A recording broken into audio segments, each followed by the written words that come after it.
ಎಲ್ಲರಿಗೂ ನಮಸ್ಕಾರ. ರಸಾಯನಶಾಸ್ತ್ರ ಅಂದ ತಕ್ಷಣ ನಮಗೆಲ್ಲ ಮೊದಲು ನೆನಪಾಗೋದೇ ಆವರ್ತಕ ಕೋಷ್ಟಕ ಅಲ್ವಾ? ಆದರೆ ಅದರ ಆ ವಿಚಿತ್ರ ಆಕಾರ, ಧಾತುಗಳನ್ನು ಜೋಡಿಸಿರೋ ರೀತಿ ಇದೆಲ್ಲ ಮೊದಲು ನೋಟಕ್ಕೆ ಸ್ವಲ್ಪ ಗೊಂದಲ ಅನಿಸಬಹುದು. ಬನ್ನಿ ಇವತ್ತಿಗೆ ಈ ರಹಸ್ಯವನ್ನ ಒಟ್ಟಿಗೆ ಭೇದಿಸೋಣ. ಇಲ್ಲಿರೋ ದೊಡ್ಡ ಪ್ರಶ್ನೆ ಅಂದರೆ, ಯಾಕೆ ಈ ಕೋಷ್ಟಕದ ಆಕಾರ ಹೀಗಿದೆ ಮತ್ತು ಇದನ್ನು ನೋಡಿ ಬ್ರಹ್ಮಾಂಡದಲ್ಲಿರೋ ಪ್ರತಿಯೊಂದು ವಸ್ತುವಿನ ಗುಣವನ್ನ ಹೇಗೆ ಹೇಳಕ್ ಸಾಧ್ಯ? ಇದನ್ನು ಕೇವಲ ನೆನಪಿಟ್ಕೊಳ್ಳೋ ಒಂದು ಪಟ್ಟಿ ಅಂತ ನೋಡೋದು ಬೇಡ, ಬದಲಿಗೆ ಇದೊಂದು ಬಿಡಿಸ್ಬೇಕಾದ ಒಗಟು ಅಂತ ಭಾವಿಸೋಣ. ಹಾಗಾದ್ರೆ ನಮ್ಮ ಇವತ್ತಿನ ಪ್ರಯಾಣ ಹೀಗಿರುತ್ತೆ. ಮೊದಲು ಕೋಷ್ಟಕದ ಹಿಂದಿರೋ ಸೀಕ್ರೆಟ್ ಏನು ಅಂತ ನೋಡಿ, ಆಮೇಲೆ ಅದನ್ನು ಅರ್ಥ ಮಾಡಿಕೊಳ್ಳೋಕೆ ಬೇಕಾದ 2 ಮಾಸ್ಟರ್ ಕೀಗಳ ಬಗ್ಗೆ ಮಾತಾಡೋಣ. ನಂತರ ಪರಮಾಣು ಗಾತ್ರ, ಶಕ್ತಿ ಮತ್ತು ರಾಸಾಯನಿಕ ಗುಣಗಳು ಹೇಗೆ ಬದಲಾಗತ್ತೆ ಅಂತ ಒಂದೊಂದಾಗಿ ನೋಡೋಣ. ಸರಿ, ಹಾಗಿದ್ರೆ ಈಗ ವಿಷಯದ ಆಳಕ್ಕೆ ಇಳಿಯೋಣ. ಇಡೀ ಆವರ್ತಕ ಕೋಷ್ಟಕದ ಹಿಂದಿರೋ ತರ್ಕ ಇರೋದೇ ಕೇವಲ ಎರಡೇ ಎರಡು ಮೂಲಭೂತ ನಿಯಮಗಳ ಮೇಲೆ. ಇವೆರಡನ್ನ ನಾವು ಅರ್ಥ ಮಾಡಿಕೊಂಡ್ರೆ ಉಳಿತಿದ್ದೆಲ್ಲ ತಾನಾಗೇ ಸ್ಪಷ್ಟವಾಗುತ್ತೆ. ಮೊದಲನೇ ಸೂತ್ರ ZF. ಇದನ್ನ ಹೀಗೆ ಅರ್ಥ ಮಾಡ್ಕೊಳ್ಳೋಣ. ನ್ಯೂಕ್ಲಿಯಸ್ ಅನ್ನೋದು ಒಂದು ಪವರ್ಫುಲ್ ಮ್ಯಾಗ್ನೆಟ್ ಅಂತ ಅಂದ್ಕೊಳ್ಳಿ. ಹೊರಗಡೆ ಇರೋ ಎಲೆಕ್ಟ್ರಾನ್ ಒಂದು ಕಬ್ಬಿಣದ ತುಂಡು. ಈಗ ಇವೆರಡರ ಮಧ್ಯೆ ಕೆಲವು ಕಾಗದದ ಹಾಳೆಗಳನ್ನ ಇಟ್ರೆ ಏನಾಗುತ್ತೆ? ಆ ಮ್ಯಾಗ್ನೆಟ್ನ ಸೆಳೆತ ಕಡಿಮೆ ಆಗುತ್ತಲ್ವಾ? ಇಲ್ಲಿ ಒಳಗಿನ ಎಲೆಕ್ಟ್ರಾನ್ಗಳು ಆ ಕಾಗದದ ಹಾಳೆಗಳ ಥರ ಕೆಲಸ ಮಾಡ್ತವೆ. ಈ ದುರ್ಬಲವಾದ ಸೆಳೆತ ಇದೆಯಲ್ಲ, ಅದೇ ZF. ಇಲ್ಲಿ ಒಂದು ಇಂಟ್ರೆಸ್ಟಿಂಗ್ ವಿಷಯ ಇದೆ ನೋಡಿ. ನಾವು ಕೋಷ್ಟಕದಲ್ಲಿ ಅಡ್ಡಲಾಗಿ ಅಂದರೆ ಎಡದಿಂದ ಬಲಕ್ಕೆ ಹೋದಾಗ ನ್ಯೂಕ್ಲಿಯಸ್ನ ಶಕ್ತಿ ಜಾಸ್ತಿ ಆಗುತ್ತೆ, ಆದರೆ ಆ ಕಾಗದದ ಹಾಳೆಗರು ಅಂದರೆ ಶೀಲ್ಡಿಂಗ್ ಮಾತ್ರ ಅಷ್ಟೇ ಇರುತ್ತೆ. ಇದರಿಂದ ಏನಾಗುತ್ತೆ? ಎಲೆಕ್ಟ್ರಾನ್ ಮೇಲಿನ ಸೆಳೆತ ಏಕ್ದಮ್ ಬಿಳಿಯಾಗುತ್ತೆ. ಆದರೆ ನಾವು ಮೇಲಿಂದ ಕೆಳಗೆ ಬಂದಾಗ ನ್ಯೂಕ್ಲಿಯಸ್ ಜೊತೆಗೆ ಶೀಲ್ಡಿಂಗ್ ಕೂಡ ಜಾಸ್ತಿ ಆಗುತ್ತೆ. ಹಾಗಾಗಿ ಸೆಳೆತದಲ್ಲಿ ಅಂತಹ ದೊಡ್ಡ ಬದಲಾವಣೆ ಆಗಲ್ಲ. ಇನ್ನು ನಮ್ಮ ಎರಡನೇ ಮಾಸ್ಟರ್ ಕೀ N ಅಂದ್ರೆ ಪ್ರಧಾನ ಕ್ವಾಂಟಮ್ ಸಂಖ್ಯೆ. ಇದನ್ನ ಅರ್ಥ ಮಾಡಿಕೊಳ್ಳುವಕ್ಕೆ ಸುಲಭವಾದ ದಾರಿ ಅಂದ್ರೆ ಇದನ್ನ ಒಂದು ಅಪಾರ್ಟ್ಮೆಂಟ್ ಬಿಲ್ಡಿಂಗ್ ಅಂತ ಅಂದ್ಕೊಳ್ಳಿ. N ಅಂದ್ರೆ ಎಲೆಕ್ಟ್ರಾನ್ ಯಾವ ಮಡಿಯಲ್ಲಿದೆ ಅಂತ ಹೇಳುತ್ತೆ. ಮೊದಲನೇ ಮಡಿ ನ್ಯೂಕ್ಲಿಯಸ್ಗೆ ಹತ್ರ, 5ನೇ ಮಡಿ ದೂರ ಅಷ್ಟೇ. ನೋಡಿ, ನಾವು ಅಡ್ಡಲಾಗಿ ಹೋದಾಗ ಹೊಸ ಎಲೆಕ್ಟ್ರಾನ್ಗಳು ಅದೇ ಮಹಡಿಗೆ ಸೇರ್ಕೊಳ್ತವೆ, ಅಂದ್ರೆ N ಬದಲಾಗಲ್ಲ. ಆದರೆ ನಾವು ಕೆಳಗೆ ಹೋದಾಗ ಪ್ರತಿ ಹಂತದಲ್ಲೂ ಒಂದು ಹೊಸ ಮಹಡಿ ಅಥವಾ ಶೆಲ್ ಸೇರ್ಪಡೆಯಾಗುತ್ತೆ. ಆಗ N ಹೆಚ್ಚಾಗುತ್ತೆ ಮತ್ತು ಎಲೆಕ್ಟ್ರಾನ್ಗಳು ನ್ಯೂಕ್ಲಿಯಸ್ನಿಂದ ದೂರ ಹೋಗ್ತವೆ.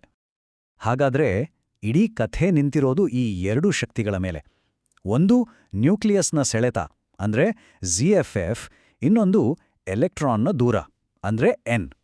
ಬನ್ನಿ ಇವೆರಡೂ ಸೇರ್ಕೊಂಡು ಆವರ್ತಕ ಕೋಷ್ಟಕದ ಗುಣಗಳನ್ನ ಹೇಗೆ ನಿಯಂತ್ರಿಸ್ತವೆ ಅಂತ ನೋಡೋಣ. ಸರಿ, ನಮ್ಮ ಮೊದಲ ಟ್ರೆಂಡ್ ಪರಮಾಣು ಗಾತ್ರ. ಇದು ನಾವೀಗಷ್ಟೇ ಕಲಿತ ಆ 2 ಸೂತ್ರಗಳ ನೇರ ಪರಿಣಾಮ. ಒಂದು ಪರಮಾಣು ಯಾಕೆ ದೊಡ್ಡದಾಗಿರುತ್ತೆ ಅಥವಾ ಯಾಕೆ ಚಿಕ್ಕದಾಗಿರುತ್ತೆ ಅನ್ನೋದನ್ನ ಇವು ಹೇಗೆ ನಿರ್ಧರಿಸುತ್ತೆ ಅಂತ ನೋಡೋಣ. ಹಾಗಾದ್ರೆ ಇದರ ಪರಿಣಾಮ ಏನು? ನಾವು ಅಡ್ಡಲಾಗಿ ಹೋದಂತೆ ZF ಜಾಸ್ತಿಯಾಗಿ ನ್ಯೂಕ್ಲಿಯಸ್ ಎಲೆಕ್ಟ್ರಾನ್ಗಳನ್ನ ಗಟ್ಟಿಯಾಗಿ ಒಳಗೆಳೆಯುತ್ತೆ. ಇದರಿಂದ ಪರಮಾಣು ಕುಗ್ಗುತ್ತಾ ಹೋಗುತ್ತೆ. ಅದೇ ನಾವು ಕೆಳಗೆ ಬಂದಾಗ ಹೊಸ ಶೆಲ್ ಸೇರ್ಪಡೆಯಾಗುತ್ತಲ್ಲ, ಅಂದ್ರೆ N ಹೆಚ್ಚಾಗೋದ್ರಿಂದ ಪರಮಾಣು ದೊಡ್ಡದಾಗ್ತಾ ಹೋಗುತ್ತೆ. ಸಿಂಪಲ್ ಅಲ್ವಾ?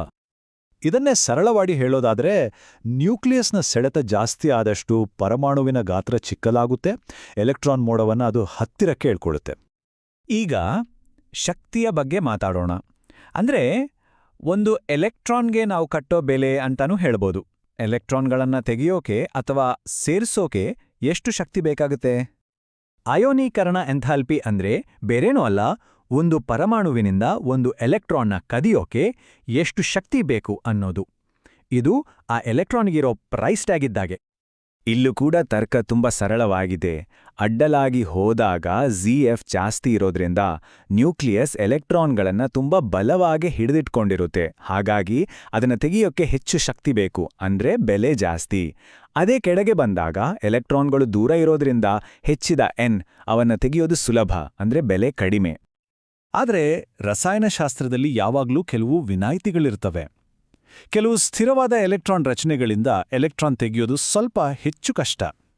ಆದರೆ ನಾವು ಮಾತಾಡಿದ ಸಾಮಾನ್ಯ ನಿಯಮಗಳು ಮಾತ್ರ ಬಹಳಷ್ಟು ಕಡೆ ಕೆಲಸ ಮಾಡ್ತವೆ. ಮುಂದಿನ ಪರಿಕಲ್ಪನೆ ವಿದ್ಯುದ್ಋಣತೆ. ಇದನ್ನ ಅರ್ಥ ಮಾಡ್ಕೊಳ್ಳೋಕೆ ನನಗೆ ಇಷ್ಟಾಗೋ ಉದಾಹರಣೆ ಅಂದ್ರೆ ಹಗ್ಗ ಜಗ್ಗಾಟ. 2 ಪರಮಾಣುಗಳು ಎಲೆಕ್ಟ್ರಾನ್ಗಳನ್ನ ಹಂಚ್ಕೊಂಡಾಗ ಯಾರು ಆ ಎಲೆಕ್ಟ್ರಾನ್ಗಳನ್ನ ತಮ್ಮ ಕಡೆ ಹೆಚ್ಚು ಬಲವಾಗಿ ಎಳೀತಾರೆ ಅನ್ನೋದೇ ವಿದ್ಯುದ್ರುಣತೆ. ಊಹಿಸಿ ಏನಾಗುತ್ತೆ ಅಂತ. ಇಲ್ಲೂ ಕೂಡ ನಮ್ಮ ಹಳೆಯ 2 ನಿಯಮಗಳೇ ಕೆಲಸ ಮಾಡುತ್ತವೆ. ಅಡ್ಡಲಾಗಿ ಹೋದಾಗ ZF ಜಾಸ್ತಿ ಇರೋದ್ರಿಂದ ಹಗ್ಗ ಜಗಾಟದಲ್ಲಿ ಪರಮಾಣು ಹೆಚ್ಚು ಶಕ್ತಿಶಾಲಿಯಾಗುತ್ತೆ. ಅದೇ ಕೆಳಗೆ ಬಂದಾಗ ಎಲೆಕ್ಟ್ರಾನ್ಗಳು ದೂರ ಇರೋದ್ರಿಂದ ಅದರ ಎಳೆಯೋ ಶಕ್ತಿ ಕಡಿಮೆ ಆಗುತ್ತೆ. ಎಲ್ಲವೂ ZF ಮತ್ತು Nಗೆ ಬಂದು ನಿಲ್ಲುತ್ತೆ. ಸರಿ, ನಾವೀಗ ಗಾತ್ರ ಮತ್ತು ಶಕ್ತಿಯ ಬಗ್ಗೆ ಕಲಿತಿದ್ದೇವೆ. ಈಗ ಇದೆಲ್ಲವನ್ನೂ ಒಟ್ಟುಗೂಡಿಸಿ ಧಾತುಗಳ ಒಟ್ಟಾರೆ ನಡವಳಿಕೆ ಅಂದ್ರೆ ಅವುಗಳ ವ್ಯಕ್ತಿತ್ವವನ್ನ ಹೇಗೆ ಅರ್ಥ ಮಾಡಿಕೊಳ್ಬಹುದು ಅಂತ ನೋಡೋಣ ಬನ್ನಿ. ಹಾಗಾದ್ರೆ ಲೋಹ ಅಂದ್ರೇನು? ಯಾವ ಧಾತುವಿಗೆ ಎಲೆಕ್ಟ್ರಾನ್ಗಳನ್ನ ಕಳ್ಕೊಳ್ಳಕ್ಕೆ ಸುಲಭವಾಗಿರುತ್ತೋ ಅದು ಲೋಹ. ಅಂದ್ರೆ ಅದಕ್ಕೆ ಕಡಿಮೆ ಅಯಾನೀಕರಣ ಶಕ್ತಿ ಮತ್ತು ಕಡಿಮೆ ವಿದ್ಯುದ್ರುಣತೆ ಇರಬೇಕು. ಈ ಗುಣಗಳು ನಮಗೆ ಕೋಷ್ಟಕದ ಎಡಭಾಗದಲ್ಲಿರೋ ಧಾತುಗಳಲ್ಲಿ ಸ್ಪಷ್ಟವಾಗಿ ಕಾಣಿಸುತ್ತೆ. ಈ ಪ್ರವೃತ್ತಿ ತುಂಬಾ ಸ್ಪಷ್ಟವಾಗಿದೆ. ನಾವು ಕೋಷ್ಟಕದಲ್ಲಿ ಎಡದಿಂದ ಬಲಕ್ಕೆ ಹೋದಾಗೆ ZF ಜಾಸ್ತಿ ಆಗ್ತಾ ಹೋಗುತ್ತೆ. ಪರಮಾಣುಗಳು ತಮ್ಮ ಎಲೆಕ್ಟ್ರಾನ್ಸ್ಗಳನ್ನ ಬಿಟ್ಕೊಡೋಕೆ ಇಷ್ಟಪಡಲ್ಲ. ಹಾಗಾಗಿ ಲೋಹೀಯ ಗುಣ ಅಂದ್ರೆ ಎಲೆಕ್ಟ್ರಾನ್ ಕಳೆದುಕೊಳ್ಳೋ ಗುಣ ಕಡಿಮೆ ಆಗ್ತಾ ಹೋಗುತ್ತೆ. ಇದರ ಒಂದು ಅತ್ಯುತ್ತಮ ಉದಾಹರಣೆ ಇಲ್ಲಿದೆ ನೋಡಿ. ಕೋಷ್ಟಕದಲ್ಲಿ ಅಡ್ಡಲಾಗಿ ಸಾಗಿದಾಗ ಧಾತುಗಳ ಆಕ್ಸೈಡ್ಗಳ ಸ್ವಭಾವ ಕ್ಷಾರೀಯದಿಂದ ಶುರುವಾಗಿ ಆಮ್ಲೀಯವಾಗಿ ಬದಲಾಗತ್ತೆ. ಇದು ನೇರವಾಗಿ ಲೋಹೀಯ ಗುಣದ ಬದಲಾವಣೆಯನ್ನೇ ತೋರಿಸುತ್ತೆ. ಕೊನೆಯದಾಗಿ ನಾವು ಅರ್ಥ ಮಾಡ್ಕೋಬೇಕಾದ ವಿಷಯ ಇಷ್ಟೇ. ಆವರ್ತಕ ಕೋಷ್ಟಕ ಅನ್ನೋದು ಸುಮ್ಮನೆ ಧಾತುಗಳನ್ನು ತುಂಬಿಸಿಟ್ಟ ಒಂದು ಪೆಟ್ಟಿಗೆ ಅಲ್ಲ. ಅದೊಂದು ನಕ್ಷೆ.